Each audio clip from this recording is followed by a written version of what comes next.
have their own galaxy, many small families. And for instance, they've started thinking, okay, now we are small, but let's think what we will be in 5 generations. Let's think, and so the galaxy is a way of seeing prosperity, and it's a way also of educating your next gen to look at prosperity and to look at succession, because it's also a way to say, okay, probably most of the next family members, when the family will grow, will not take over the leadership of the planet, dedicated to the family business, to the operational businesses, but they can play a different role. To your second question is, so the first one was this one about the diffusion of the family, about small and medium-sized business, right? The second one was about what? Can you remind it? The access to information and access. Yeah. That's a very important one, because of course, if you as a researcher start doing research on this, it means that your unit your unit of analysis becomes the galaxy, which means that when you enter, when you face these businesses, when you collect data on these, you cannot stop, at the business level. And of course, this is more challenging because, for instance, if you think about secondary data sets, most of them are just about business. So sometimes you have to reconstruct and be a bit creative, right? To understand how a family might have, a number of businesses, then holding, then maybe a trust, then a family office. So there are challenges. It's a type of research that is by nature, somehow also multi-level, because in the end, it depends, of course, on the type of research question, but you will have to go across different levels, because most of those phenomena will start at the family level, we go to the business level, and then we go at the galaxy level.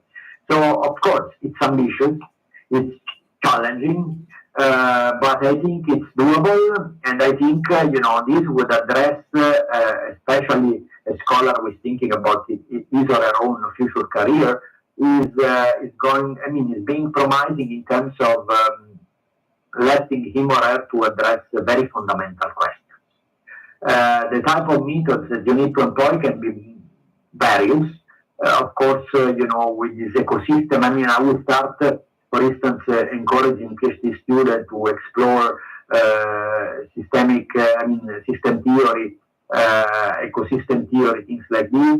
Of course, I would say that ethnographic studies or qualitative inquiry can be very useful, especially because there is virtually barely, not so much knowledge at all. But of course, you can also do that more quantitatively. I think it's just something that has to start. And I can't deny that it will be more challenging as compared to collecting data on a single organization, a single firm, for which we have, for instance, also many existing data sets. But in my view, it's myopic these days to only look at one single family firm, because you cannot really understand the whole picture. Thank you. Any other questions?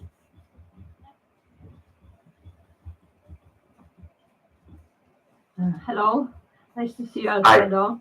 I'm Alicia from Poznań University of Economics and Business, so from Poland. We've met several times during the conferences, and maybe just not to pose a question, but comment on that from the Polish perspective, because we have very untypical situation in terms of succession.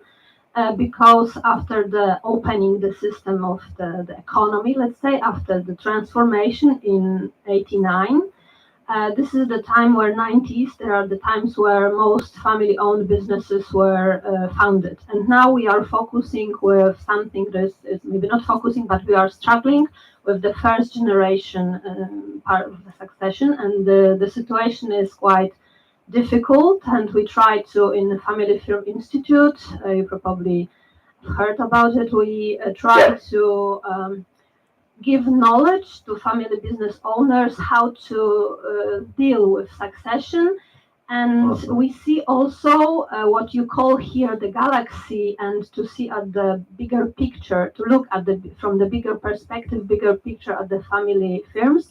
We call it business families. So it's very similar to galaxy, because you have to understand the complex situation of the family to be able to help them with the succession in terms of the business, in terms of preparation of new generations in the entrepreneurial spirit, let's say, for generations.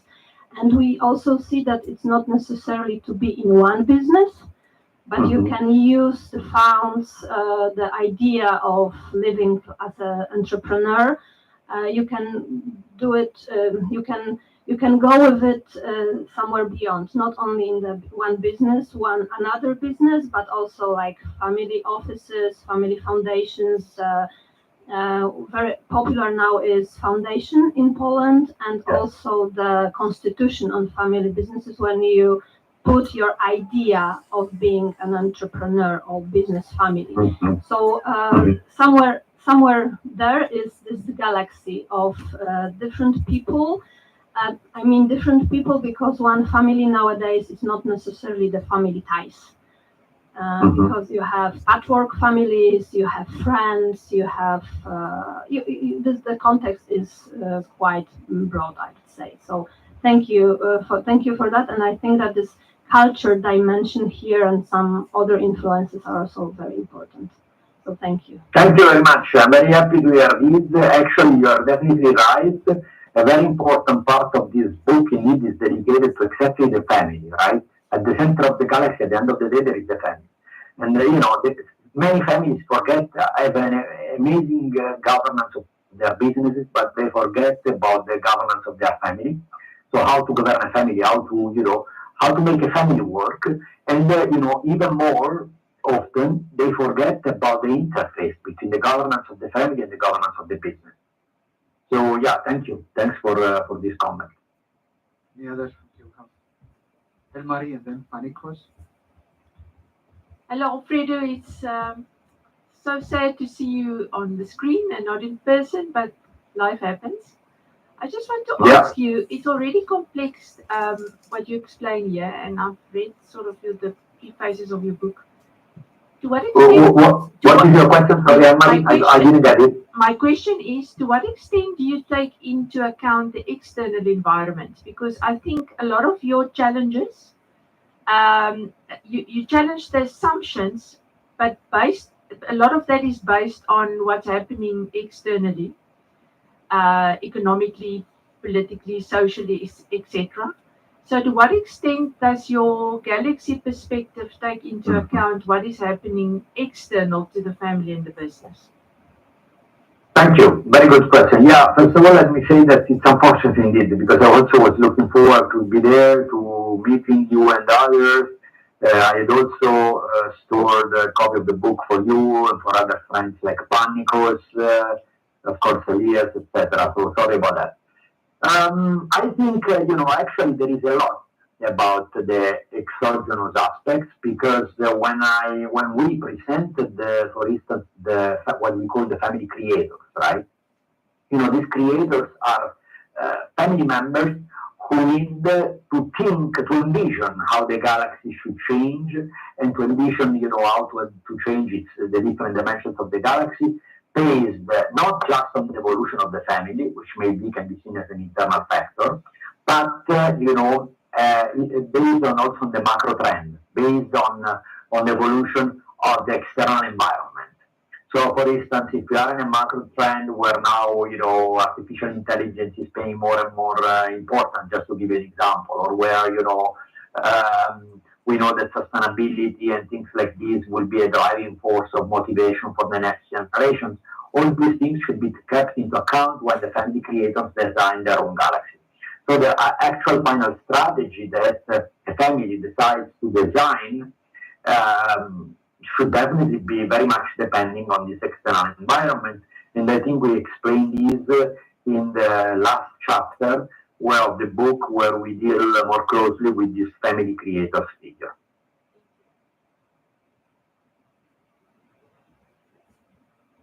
Buongiorno, Alfredo. Thank you for the presentation and all the best with the book.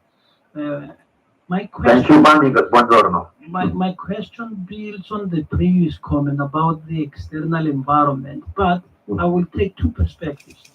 From the SME, the small business economy, we know the tax regime does influence how people can start a second and a third small business so that they stay out of the heavy, burdensome VAT threshold, for example, in the UK. Yes, the same applies also for the large groups. Nowadays we know even family offices go for the shared family offices, which means if the clients are more than the close family clients, i.e. relatives, because they will serve 2-3 families, they may have to go under regulation.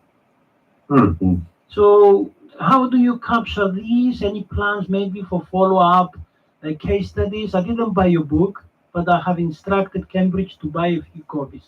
So any follow-up case studies to capture these? And probably this is a comment for all of us here, the power of in-depth case studies, to enlighten, to expound all these complex dimensions, involving family businesses, business families. Thank you. A quick comment, please. Thank you.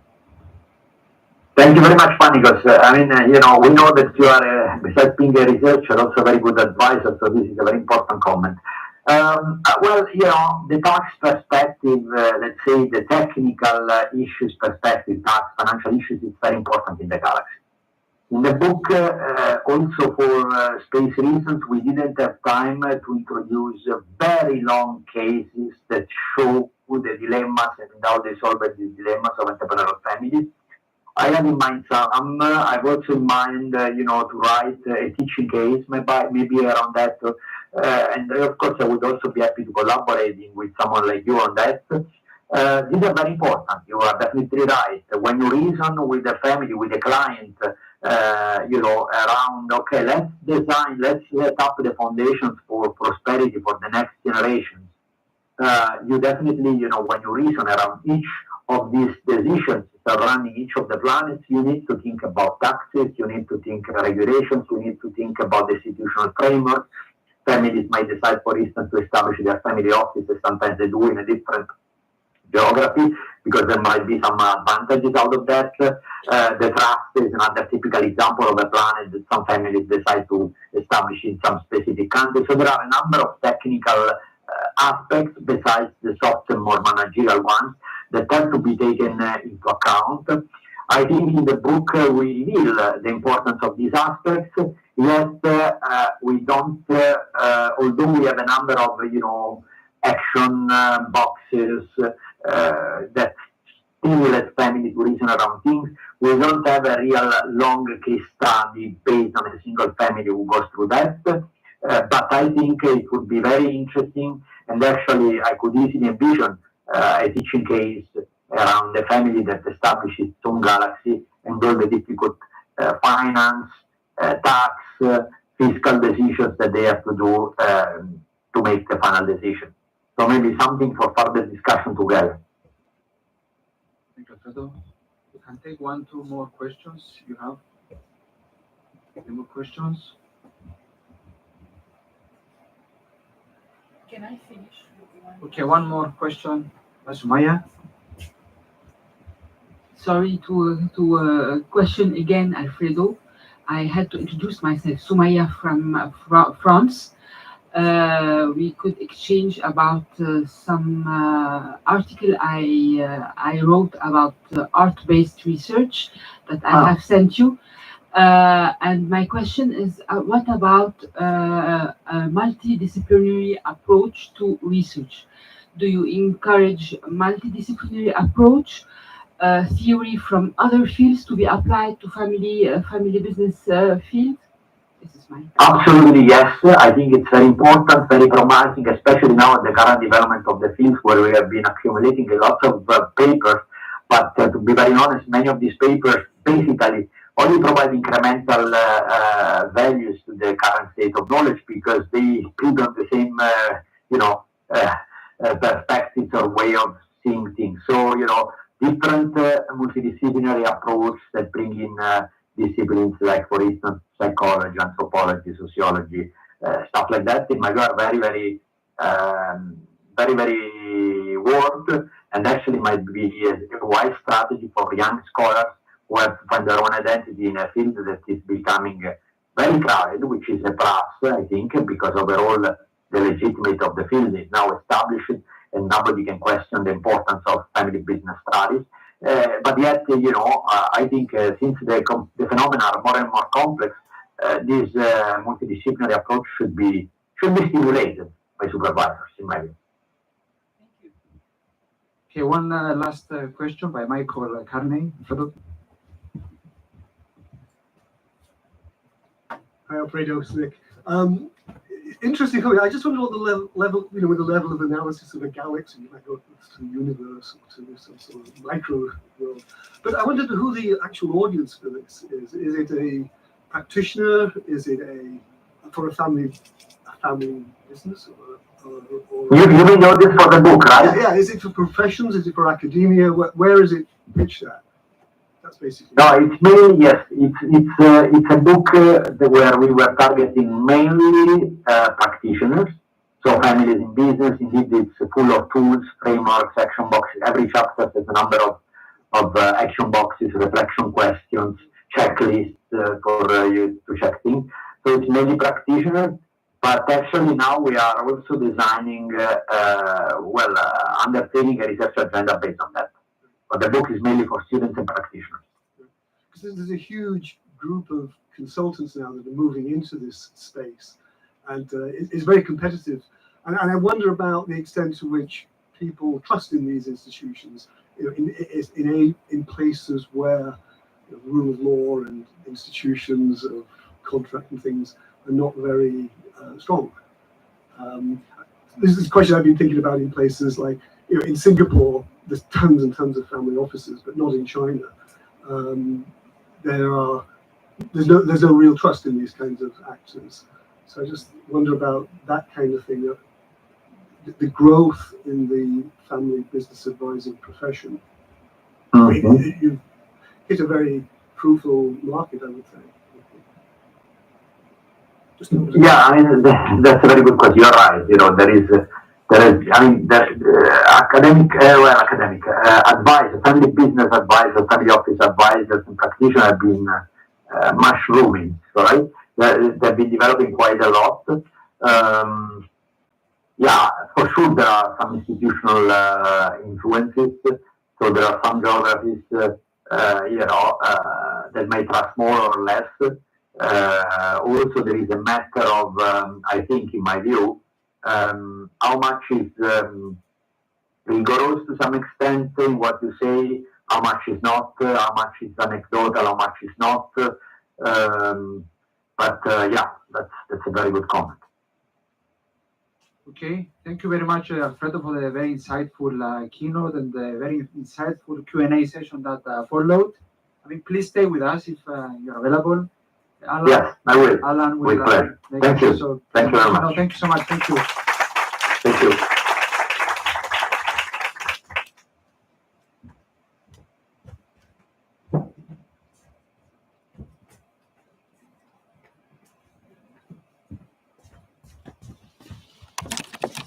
This work? Yes. I'm just taking my pause 1 minute. Hello. Does it work? Yes, pause. Okay.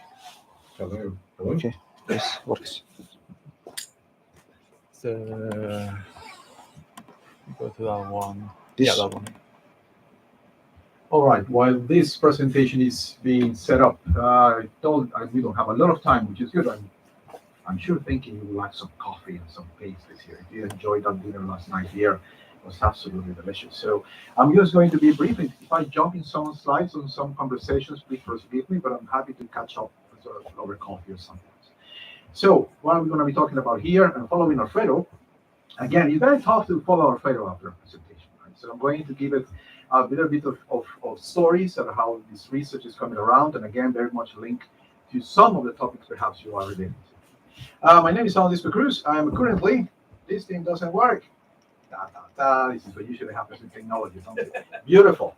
And this is great because, again, we can blame who? We can blame Bill Gates. That's the best thing about it. No, we don't.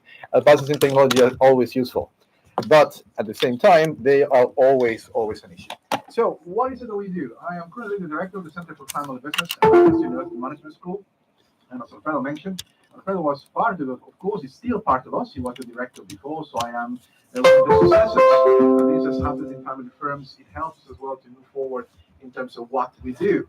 Now, those of you who were in that tour yesterday, you remember this. And you know what's fascinating about it? I didn't know a lot of the stories about the Minotaur. And I was just trying to picture myself being there in those ancient times, perhaps as a teenager, understanding what it meant, how those stories were told, who was telling them to me, what did it mean? And now, still, millennia later, we're still discussing some business issues in terms of labyrinths and facing challenges by trying to catch and destroy a Minotaur. And it's fascinating when we are in contexts like this because it gives us a very good preamble to suggest what is really the purpose of stories. And if we think about stories in terms of families that are in business, then we can actually see perhaps some connections. I mentioned this, yes, we are doing good. That's me without glasses and less gray hair, right? Great picture. My story. This is me and my dad in 1997. That tree you see there is in the middle of our farm. Our farm has produced for more than 4 generations different things from beans, sugarcane, coffee, corn, you name it. That tree you see there was one of the trees that was planted by my ancestors.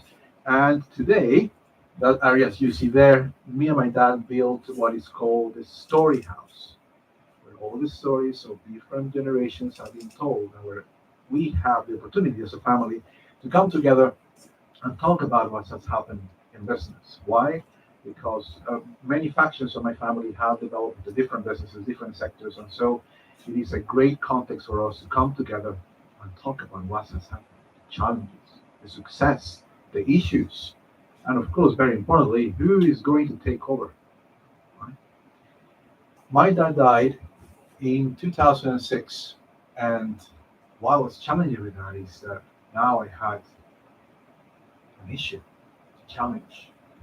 I was then given the paperwork as the steward of that family farm, and I've been in the family for more than 4 generations.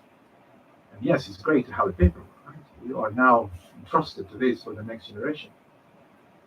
But what about what really kept a thread of meaning for this family linked to this business to the next one?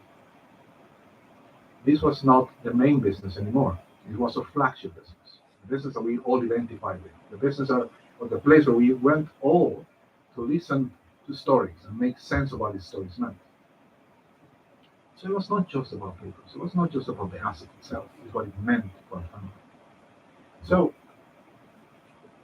if anything about my talk today will have been in your head, is that every family has always a story to tell, a legend to live up to, heroes, myths, and all that. But also, of course, tragedies that we have to know. It's part of the life cycle as a family.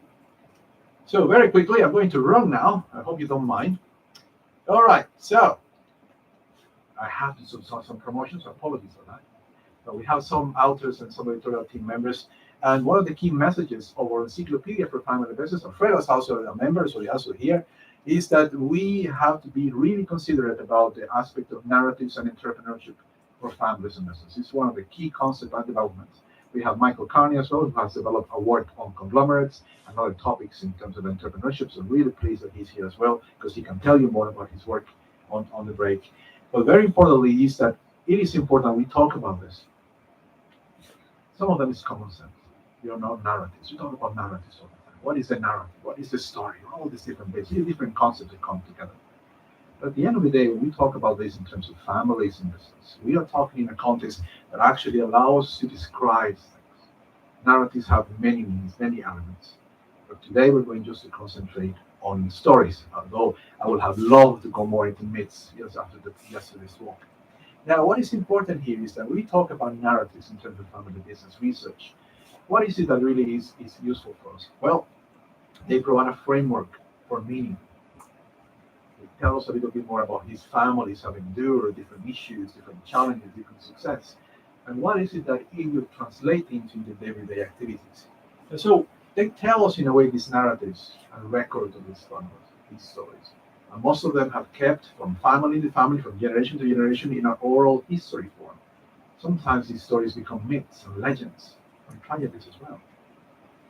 But they bring to life ambiguous relationships, love, criticism, conflict. If you remember in the presentation yesterday on that visit, we had the story of Tyrannus, and I can't remember the other mythological member that was there. It was a family love affair, and the criticism, and he ended up in death and drama.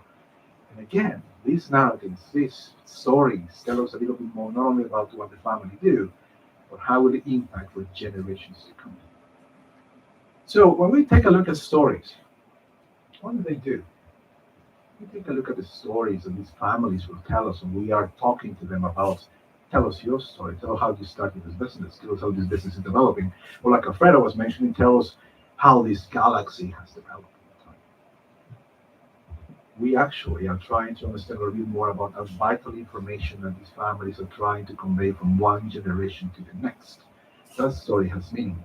That story has background, has baggage. At the same time, we often forget that they are very much dependent on context, on historical times, on how connected they are to the vision, the conflict, the drama of families. And so when we take a closer look at this, we often forget that we are just part of this huge, connection method. Now, that's a family, that's a wedding I went to. Is this thing supposed to? Okay. That's me back there. And when I went to that wedding, that's again part of my extended family, and that family as well is in business. And so one of the things that always shocked me when we are looking at these family pictures and with these family gatherings is that imagine if you have a small firm, and the firm doesn't grow at the same organic rate as a family grows. There will be a lot of issues, a lot of problems, a lot of tensions, right? And so we have to start thinking, what are we going to do? Are some member is going to stay, some are going to leave? What is going to happen? So that puzzled me because, of course, some families might have to actually face something like that. And so what I started to study was trying a challenge to that equation. Sometimes we concentrate on one business equals to one family. Most of the time, that's not the case. And if you read Michael Carney's work, you'll see that actually we are perhaps looking at constellations of families, constellation of businesses managed by families.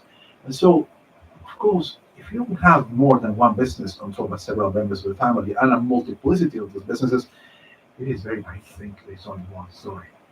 Constellation of stories. They're trying to make sense of them. That's a job. That's the beauty of it. We have, again, with all the colleagues, tried very fortunate to listen to these stories and come up with some ideas, not only about the Encyclopedia for Family Business, but also the business group phenomenon. And after that, trying to understand better how to manage those family business groups. Again, I will encourage you to talk to Mike because he's a person you need to talk to about elements of this. What is interesting about this? We leave it at that. One of the key things that we actually see when we look at these families that have created this constellation and they tell us their stories is that most of the time the emergence of these businesses do not come about because of rational thinking. Let's make a calculation here. Yes, we're going to penetrate the market. Have you done the financial forecast? Have you done the SWOT analysis? Have you done pesto? No. Most of the time, the emergence of these businesses respond to crisis. Some of them might be, of course, the death of a member. Some of them might be a divorce. Some of them might be the birth of a member. Some of them might be related to dreams. And so when we listen to these stories, what we begin to understand is that there is a connection of meanings for these families as they advance. And so the importance of stories when we took a look at these families that are in business is extremely important. So I'm going to be really quick here. How long do I have? 1 minute? Oh, gosh. All right. Do I have 10 minutes? Gosh, that is going to be a rush. Okay. So very quickly, stories and families and business. 3 things I need to take into account. Culture, identity, culture, and learning. Identity. Not going to tell you what identity is. You all know about this. So basically, it's who we are. For families, it's all about the stories. The stories provide a sense of where do they come from, how they got there, and in a way, it gives them an inspiration as to what we could do in the future. When we studied this, we tried to study in the terms of how do they construct their identity. In a very simple way, when they tell us a story, they all relate it back to doing activities together, planting a tree together, sitting down around a tree like we did, and telling the story about how this business started by your great-great-grandfather, all he had to endure, and you have to work harder than him. That's great. That's part of the story. We're encouraged to do something else. And so when we started to study families that are more than 100 years old, 200 years old, you begin to see the same pattern. You begin to see a story where people react to their pursuit, to their dreams of doing something else with what they have. But at the same time, those stories are not just about the family. They begin to introduce things that are out of their control. Those actors and villains of the stories. So we began to see even some farming families looking at the rain and the sun as part of how they struggle and how the stories actually took shape. And at the same time, when they face those elements, they suggested, oh, the outcome of this story, the moral of this story is we came back with more businesses. And they inspire the next generation to think a little bit more like this. We can control some things, but some things we can't control. It's part of the story. Handle them, endure it, think differently, and you can create more businesses. So, again, very quickly. All right, very quickly now, potatoes and grapes. What is it all about? Oh, yes, potatoes and grapes. Farming. Why am I talking about farming? Now, yeah, because I come from farming. Now, the beautiful thing about this is that we begin to see sometimes the progress of these families through the stories. And sometimes they might be very quick. Some of these families might create new businesses in a very short period of time. But some of them might take a very slow approach. And the stories behind that is that they want to become the best of what they do. This is a story in Sweden. They actually interviewed the Benson family. And the Benson family, if you imagine from 1775, they started to introduce a variety of potatoes. They became the best potato growers in Sweden. But of course, what happens is that you get competition. You get those different bits out of your control. And so these families, if you begin to see here, is only until the 2000s that they, with new members being introduced, changed from just being potatoes to doing potato crisps. So that's not just any potato crisps. They were the potato crisps of the best potato growers and the best potatoes in Sweden. That's a nice, interesting story, right? But what happens is, again, if you begin to see what is going to happen in the future, we begin to see that these families are building on these stories and how they are really good at what they do to build new businesses. We also study wine. Now, this is amazing field work, right? You can imagine going into these wineries and asking the family, tell me your story. And of course, over a glass of wine. Amazing, amazing experience. The reason for this is that you really begin to understand not only the opportunity, how it came about, at the same time, what really motivated them, and how is them inspiring the next generation after listening to this. And so we went to the old world, and again, I don't like that old world, new world kind of wine division, but it's the way that they have classified it. Basically, we went and interviewed with people from Italy, from France, and our friend is here, of course. I think he'll enjoy this kind of work. And of course, the new world, Canada, the UK, the US, and even Denmark producing wine. Oh, that was new for me. What did we find? What we found, and I'm not going to go through this more, let me just skip to the next one. What we basically find is that families rely on stories. They rely on stories from the context. If they are in the old world, they have a bona fide heritage identity. They rely on the stories of where the vineyards are planted, from the history of this mountain, from the myths that come around, and they can actually use these stories to bring it into their wine to the front. For the new world, it's about creating a new story of struggle, experimentation, and how we can use this new variety of grapes to create something new. That makes it into the story. So when we were comparing both of them, it was fascinating because each one of them, regardless of where they were using a multitude of stories, combining their family, combining the place, combining the way they were doing things. And so they began to see that those stories as well have some interconnection with materiality, the practices, what the meaning of those things were. Still okay? All right. Culture, running. Okay, so basically, this is all about transmitting stuff. The way we do things is culture, right? When Panicos yesterday mentioned something about culture, so you have different elements in here. Now, I'm going to tell you a story. We went to a family that had created a conglomerate on construction, and we went to ask them, tell us your secret. How do you do it? Well, I learned a thing or two, right? Well, not bad. So you want to know a secret?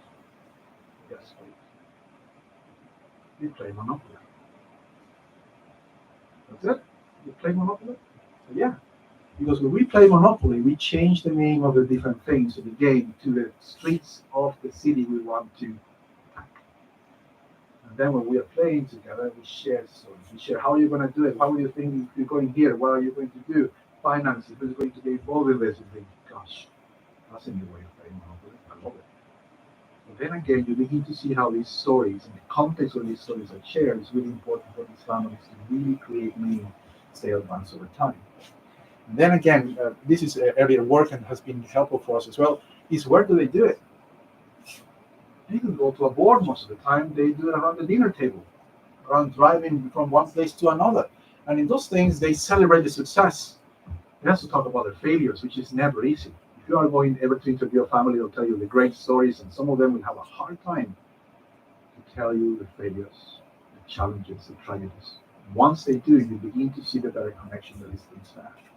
But one of the key things that comes around is because they develop a shared language, and that has helped us over time to develop something called entrepreneurial stewardship. Now, if you ever see this Patek Philippe ad, it's great, right? Because it gives you more or less the same perception that we always think about, assumptions about how do we manage a family business. We steward it, we look after it for the next generation. But that assumes that whoever is going to take it, like myself, perhaps you're also going to look after it with very little influence as to how we're going to progress. What new things are we going to do? What new businesses we might create? And this is where that aspect of stewardship becomes interesting because it can be also entrepreneurial. And it's a great ad if you want to take a look at it. I love that. You never actually got a Patek Philippe. That's a very expensive watch. You actually just look after it for the next generation. I thought, wow, that's a very powerful message. And so we created this, but I'm not going to go this. Anyway, basically, it's all about if you are senior generation and you're still young, why should you retire? I'm against that. Why should you retire? No. But then somebody comes about, younger generation like myself, oh, I have a master's degree, I have done all this, an engineering background, I want to take over. What do you think is going to happen there, right? Perhaps the senior generation might say, no, not yet. So you have a crisis, and in that crisis, what you tend to see is that those stories where have been shared, if those families have been able to share it, they are either going to help expand the firm, create an entrepreneurial team. God, again, I'm going to go much in depth into this, allows a portfolio approach to development. Not only do we see the influence of stories, but we see now stories being a common glue for these families that they are going to go into business together. And so when we examine the portfolios and we examine the reasons and the rationale of the approach, you see a very collective approach glued by those stories. All right, I still have time. 1 minute, 2 minutes? 1 minute. One. Yeah. All right. About this. So again, stories are transmitted via communication. I'm just going to tell you another story. This is some recent research, a lot of research I've done in coffee. I love coffee. You can tell why. As with me, every New Year, with my dad in the mountains collecting more coffee. And in there, when we collect coffee, one of the beautiful things about collecting coffee by hand, not by machine, is that you share stories about your great-grandfather, about how things are done, and so on. And so me being an engineer, go back to my dad and said, Dad, you know what? We can really improve this process. We can introduce some machinery, we can introduce some things. And he was just listening to me when I was making the coffee, and he said, what is the cost of that? Well, simple. Let me tell you the machinery cost, and he said, no. What is the cost of what you're proposing? You are going to challenge the tradition of every member of this family has done it like this. Our coffee is considered one of the best because we pick it by hand, because I'm teaching you how to pick the right type of bean, the right color, and the right taste. And we're doing this. You want to lose that? I shall not. So you what? Sorry. And again, then you see more the values of these stories as we move along. I'm running. I promise you're going to go. Reason doing in terms of metaphors. People in those narrative approaches, they use metaphors. something that makes familiar what is unfamiliar. If you're going to go into a new field, then try to relate it to their stories and some meaningful message of those stories, like metaphors, to actually help them to move in that process. A journey, a game, like planting a tree, playing a game, something that really connects the different businesses to their stories, something that will stick for generations. Recently as well, we have been publishing on the topic of death, and it's not easy. Not easy if you're going to talk about death with families and businesses. Because again, it's very emotional, extremely emotional. At the same time, what we see is stories are coming about. There is a really strong intention to preserve what has done meaning to the family. And so when we're talking about these families that are still in a very, very sensitive state, say, let me tell you a story about that. See it over and over and over again. And so what we have come about, of course, is that these families go through a process. If they're going to anticipate the loss, if they have a terminal condition, unfortunately, or something that has been going for long, they have some time to really see the value of these kind of connections. And it allows them to recalibrate, reorganize, reconnect, and create a form of collective stewardship. Again, sorry, running. All right, final. Promise. Final. Now, to be continued, what are we doing now? We are trying to create more an emphasis on heroes and villains, because every story has them. And so families use them to motivate themselves when they are in business. And again, that will help them to create strategies that will either emerge or endure. And why do we do that? Because there's a lot of potential in here, in terms of decisions, in terms of effective entrepreneurship, in terms of the long-term development of these families, and we have done some work on that, but also the dark side. Ooh, if you like Star Wars, you love this. The dark side of the narrative elements of families. And why do I like to do this? Very simple.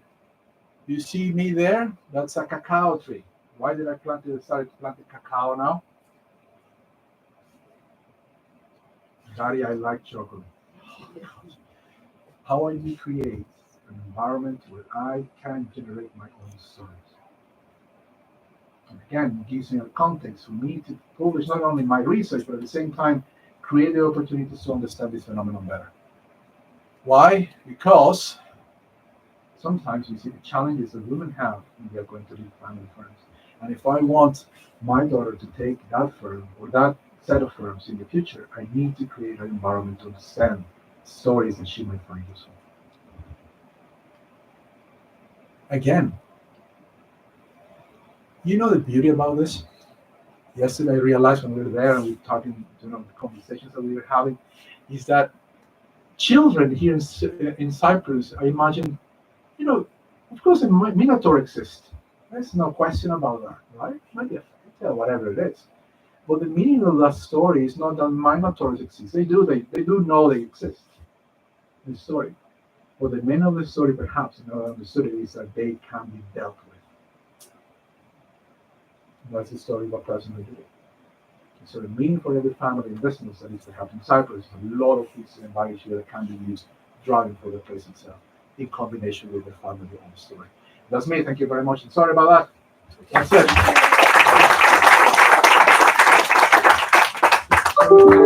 Thank you so much, Alan. Sure. Can have 2-3 questions from the audience.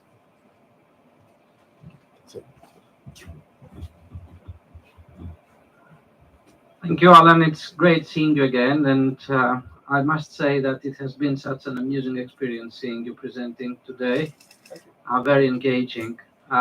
Well, I think that the majority of the audience can associate with the importance of stories in enshrining the identity, the continuity, the identification with the family's values. And I wonder, what's the role of the concept of legitimacy and legitimation in ensuring that generations to follow actually see behind those stories that they hide some form of righteousness, and this sort of identification is actually right, is actually making them feel that they're doing the right thing, that by connecting to the past and adapting to the changes posed by the context, they somehow proceed with a path that traces its roots to legitimacy righteousness and fairness matters. Completely agree with you. I think what really gives them is a context to really reflect on who we are, right? And if we come, especially when we have these families that have been invested for a long period of time, they use these stories to legitimize themselves. We are a family. We are potato entrepreneurs. We are coffee entrepreneurs. We are winemakers. And you see that very strong in the stories. You're right. It helps them legitimize not only what they think in the future, but helps the next generation. This is who we are. Right? It's a very powerful sense of identity. You are in an industry that again is being challenged, right? And it's having a lot of issues as well. Like the coffee industry, the wine industry as well. Completely agree with you. Legitimacy is a key point that we should explore further.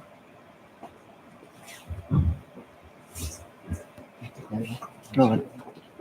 Top.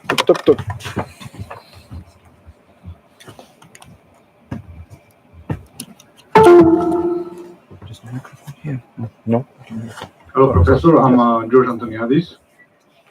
My question, I want your opinion on the fact you have connected storytelling from the past to connect with who we are now.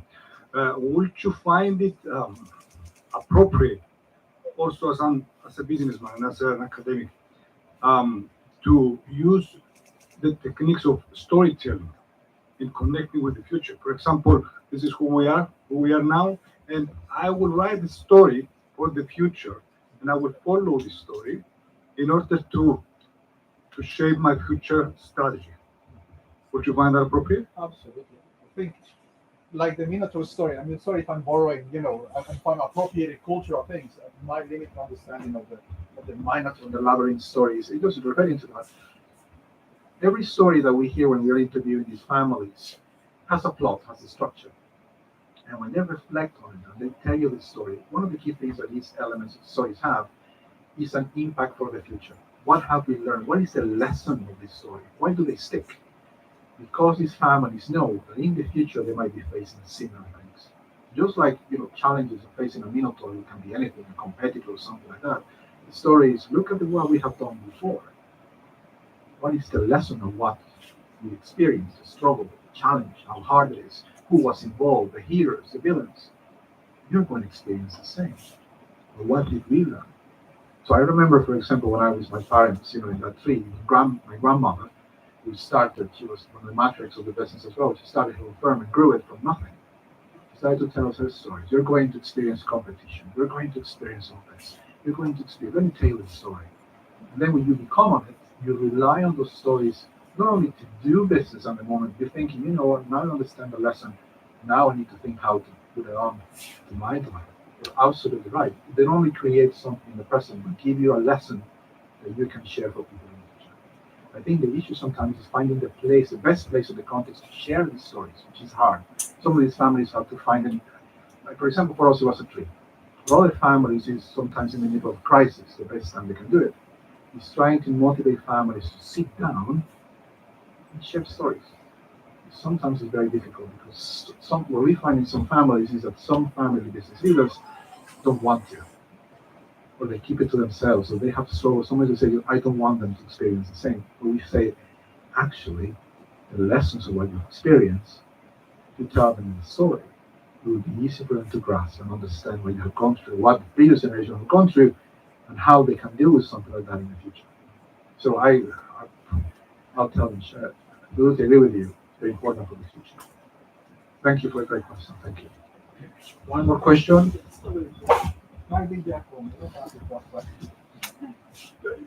This body of work is often referred to as rhetorical history, which more certainly calls strategic use of the past. And I'm just going to do a short commercial advertisement for my paper I'm presenting. One of the best ways of telling a story is the autobiography. And what I've been doing with Marlene Dillon is reading all of these autobiographies of entrepreneurs. And if you want to hear more about what they have in common and how they use their biographies to interpret the past and manage the future, come to see my presentation tomorrow. Sorry, I won't be here tomorrow, but please do. I think it's a fascinating field. Everybody can learn. Okay. Any? Okay. Last question by Marie. It's not a question. Okay. I don't have a Okay. microphone, just a positive criticism. Ellen, Yes. how can you research the New World on wine farms? South Africa has the best farms, and I don't see the flag. I just don't like the So you will definitely have to do something about it. Absolutely. And I do apologize. And again, yes, something is missing if we don't have South African wines in here. Well, I've done some new research with a colleague of mine in South Africa about women in the South African wine industry. So, phew, I mean, So your but statistics are a bit skewed, so you will have to next time I know. come and present. But I think the beauty of that is that, again, it was the group of colleagues. They were all from Denmark, Italy, France, myself from the UK. So it was biased because of one thing. I missed that flag. Next time. Sorry about that. But again, I do encourage you, if you have the opportunities to listen to the stories of these families, I think you'll find it fascinating because you learn so much about what will happen, not only in the present, but also in the future. That's it, that's me. Okay. Thank you so much, Alan, for the excellent presentation. So let's go for a break, and we're returning back in 25 minutes to the session. So please always check as a reference point the booklet here, okay, for the latest program, to ensure that you are in the right room, in the right with the right audience. Thank you.